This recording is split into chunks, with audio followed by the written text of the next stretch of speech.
anytime they want to move on, honey, to DC or Baltimore. So tempted to take on another job 'cause they pay so much more. Hey, Tony talking trash this evening. How's everybody doing? We're going to move into and try to finish up our George Harrison tonight and I tried to pare down the songs, and I remember I said some things during the record rating thing of this about him not seeming to go through a period of time when he lost interest in this. But it's funny, even looking through all these records, you always seem to find one or two good songs. So he's always really talented. And it kind of bugs me because I have a kid who's got perfect pitch, who's a great keyboard player and is not really interested in doing it. It's mind-blowing to me. I would love to have perfect pitch. My other son Joe does, but he's never been really interested in music. Blake was for a while, but anyway, let that be bygones be bygones. What am I talking about that with this here for? But we're talking about George Harrison. We're talking about the mystical one. We're talking about the Hare Krishna influence. We're talking about the really devoted for a long period of time his life to a tranquil and peaceful sound. Even the sound when you hear some of his singles, they're always have such a nice almost watery sound, like they're washing over you rather than being something that's banging down. That's what makes some of his songs, when he does do different feels, sorry I have a hiccup here, to be wonderful. Well, I was able to get down to 25 now. So some of these records, maybe I was a little hasty in saying some of these records were what they were and rating them. But when I went down through the 25 songs, my God, what a Rolodex of great songs. And so let's get down to them here. We have 25 songs from a collection of records over the period of time of years. Some popular, some not popular. We'll start off with one of the ones that was kind of curious at the time, and we're talking about the title track to Gone Troppo, which is probably the best song on that record. It's just kind of funny to me. I mean, some people like it, some people don't like it. I thought the video was kind of clever. The rest of the record, as I said, is okay. I like a couple of the other songs on it, but for the most part, it sounds again like one of those records where for the most part he's checked out. But my number 25 song, it still has Gone Troppo on it, and it still is Georgie Porgy, so you need to get it. Number 24, let's talk about the single from 33 and a Third. I'm talking about We Welcome You to Cracker Box Palace. We've been expecting you.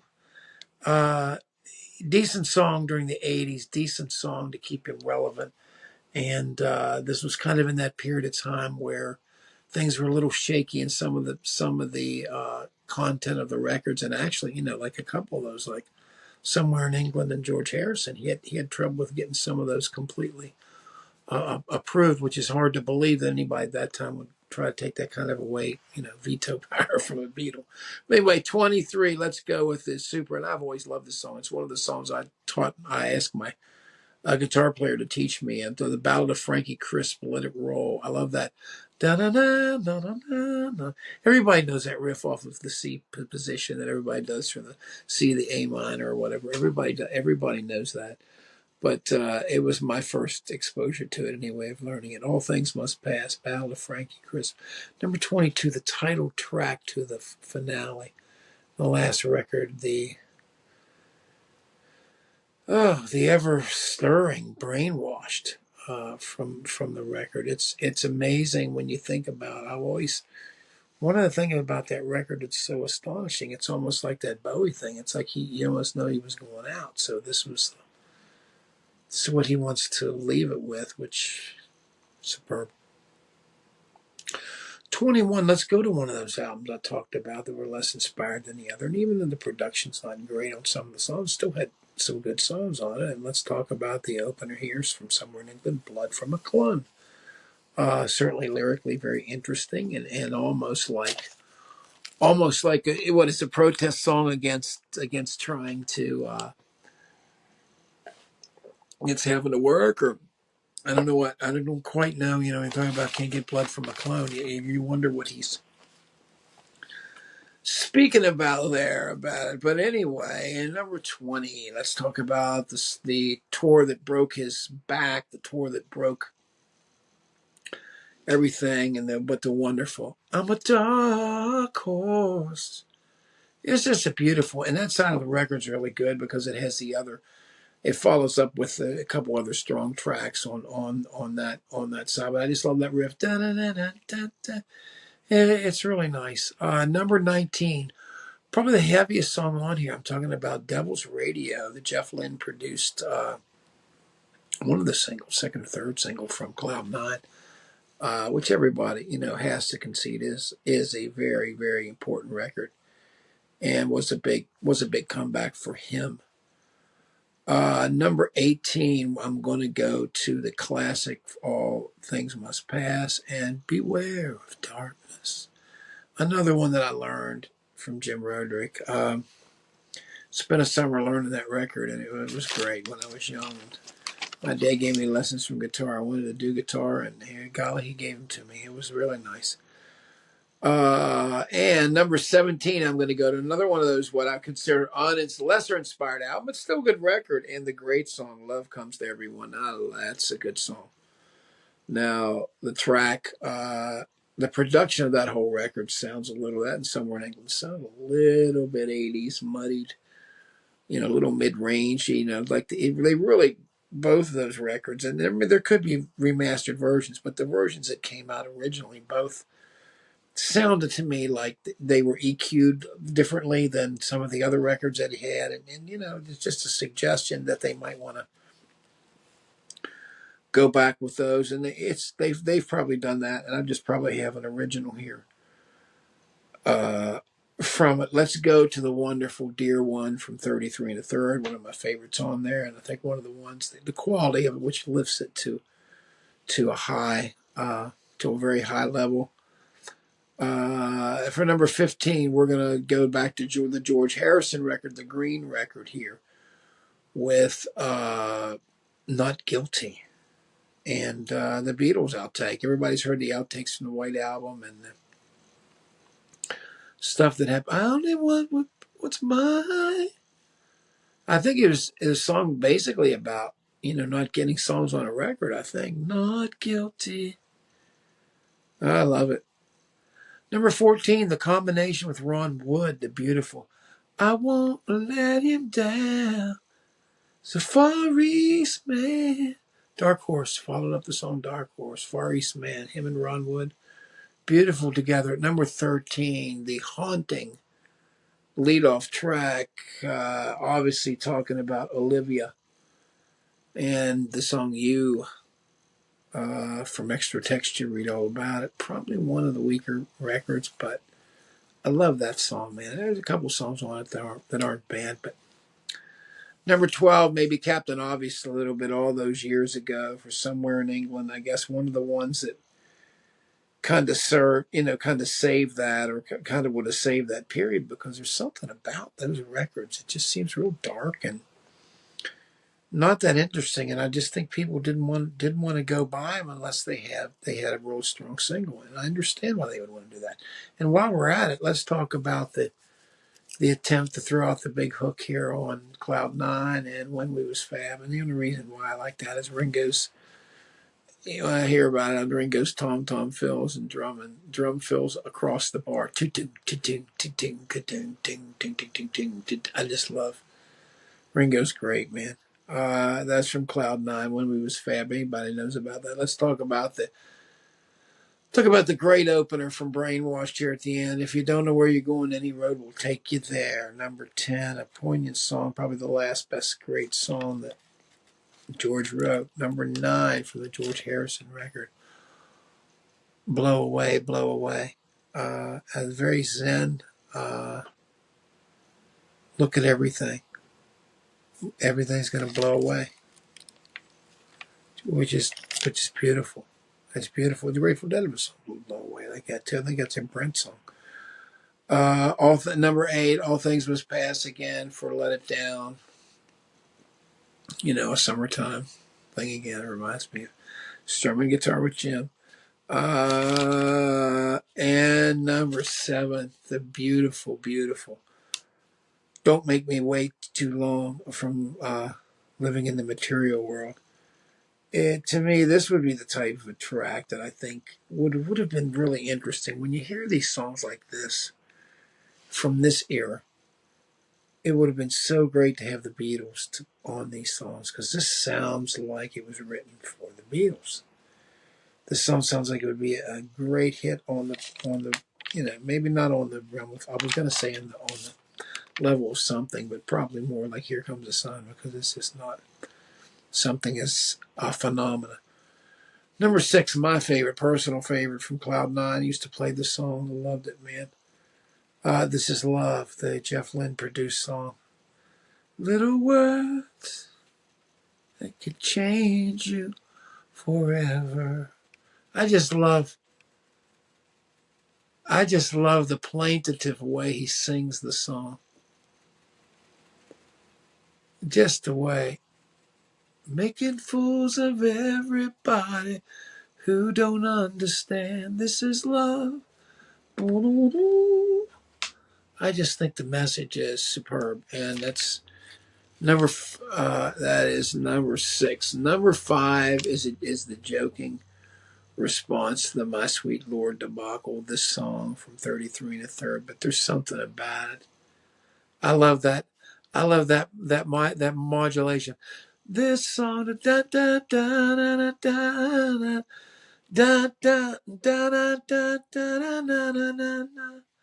Da, da, da, da, da, da. I just think it's beautiful. I think it's beautiful melody, and it says it's humor about the whole thing. But he lost a crap load of money to that. It's nothing funny about that.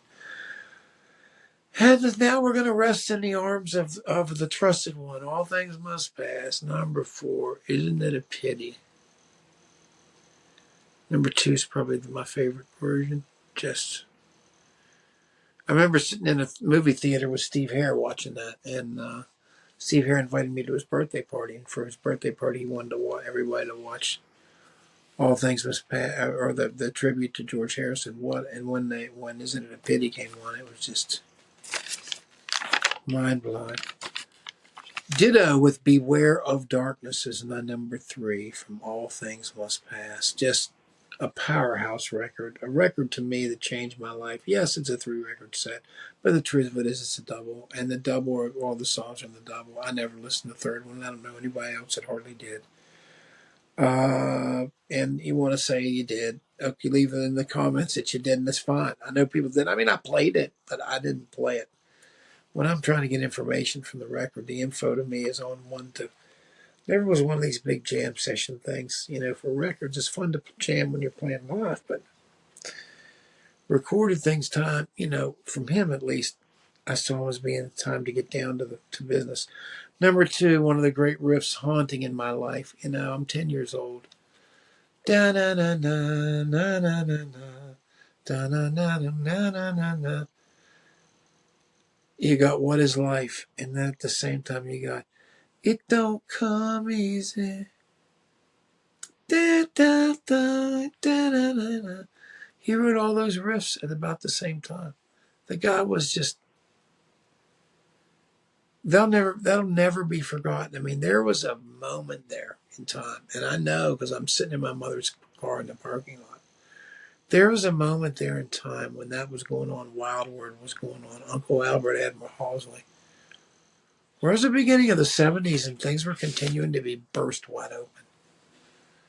And then, unfortunately, maybe like they say, the cocaine that got involved, and you've got Aerosmith and Kiss and bands like that, and the Stones, went the debauchered way, and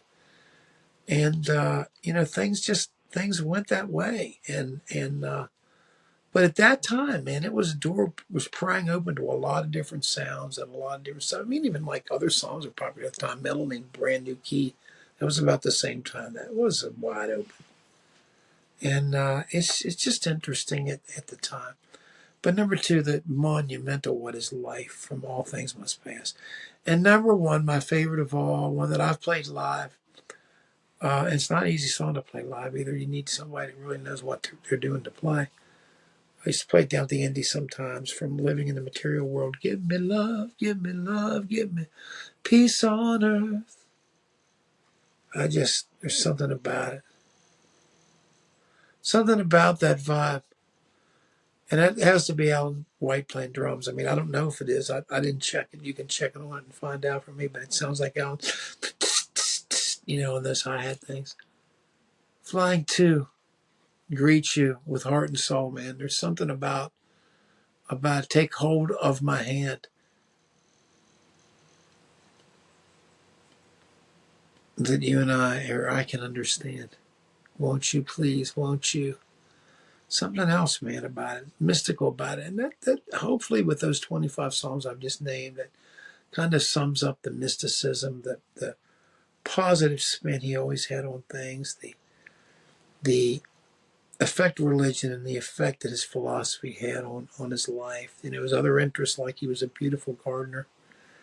The guy was something else, man. And it's such a shame that if it was hastened by that attack, that you've always got nut jobs ready to come in. And in this world, man, it's a sad thing, but God rest his soul. And salute to George Harrison. Please leave your thoughts on the matter below, guys. Remember to subscribe to this thing. Hit the like button. Please hit the like button. And please leave your list below. I know there's a lot of great things on George Harrison. I saw there's another really good one that's a guy that does all of these really good videos about the Beatles related stuff. He's really a professional looking one. Look into that too. I mean, these are more, when I do things, I'm talking about how things affect me. Same thing with the Todd or anything else. I'm not somebody that's trying to say, well, I know him better than you, or I know, come on, man. I mean, I know it's in this sense, certainly not. In Todd Rundgren's sense, certainly not. I'm not trying to say that about anybody. So, and on that note, unfortunately, I'd like to do something. I was going to do something on the prunes, but we saw that James Lowe died, and so R.I.P. James Lowe, very instrumental in Todd Rundgren's early career with the Runt Records, and the actually produced the second Sparks record. So sorry to hear that, but no, man, I don't know anything. I don't want to be some lurking troublemaker. So I'm not interested in causing trouble for anybody, man. I'm just trying to show love and what's happening. I'm not saying anybody did, but I'm just saying that's not what I want to be about. Somebody said something about them being people like that the other day, and I said, my God, get me out of that mix. I don't want anything to do with that. So, but anyway, thank you guys for tuning in for this. This was a good one. This is Georgie's song list, and we will catch you next time and I can try to continue on the Beatles here. We'll continue down this Beatles path. We got 2 out of the way now. We're headed to the tougher 2 ones. I'll talk to you guys later. Thank you. Have a good evening.